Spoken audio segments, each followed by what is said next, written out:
வணக்கம் வியூவர்ஸ், எல்லாரும் எப்படி இருக்கீங்க? இன்னைக்கு நம்ம வாங்க சாப்பிடலாம்ல. நம்ம பார்க்க போற ரெசிபி பீட்சா சாஸ்.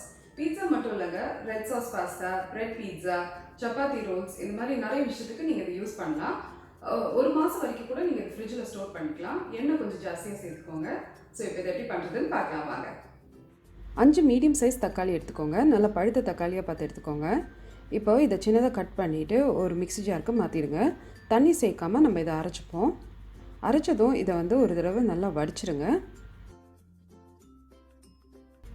வடிக்கிறனால இதுக்கு ஒரு நல்ல ஒரு ஸ்மூத் ஃபினிஷ் கிடைக்கும்.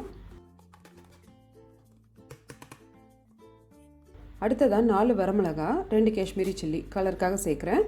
நல்லா சுடு தண்ணியில் நம்ம இதை ஒரு 5 நிமிஷம் போல் ஊற வச்சுருவோம்.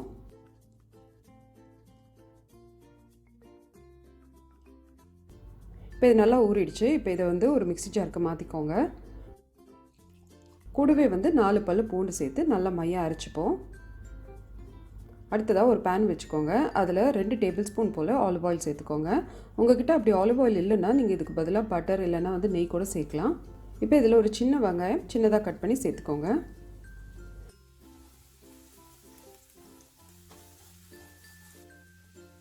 வெங்காயம் வதங்கி வரும்போது நம்ம அரைச்ச அந்த மிளகாய் வத்தல் இருக்கு இல்லையா, அதை சேர்த்துப்போம்.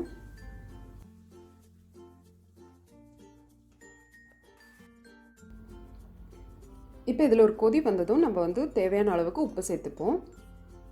உங்கள்கிட்ட என்ன ஹர்ப்ஸ் இருக்கோ, அதாவது பேசில், ஒரிகானோ இல்லைன்னா மிக்ஸ் ஹர்ப்ஸ், இது 3ல் எது வேணாலும் சேர்த்துக்கலாம். அப்படி உங்கள்கிட்ட இது இல்லைன்னா நீங்கள் எதுவுமே சேர்க்கவே வேண்டாம், பிரச்சனையே இல்லை.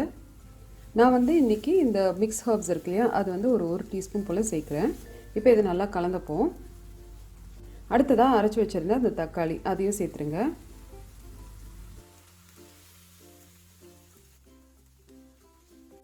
இப்போ இதில் நல்லா ஒரு கொதி வந்ததும் 1/2 டீஸ்பூன் போல் சர்க்கரை சேர்த்துக்கலாம்.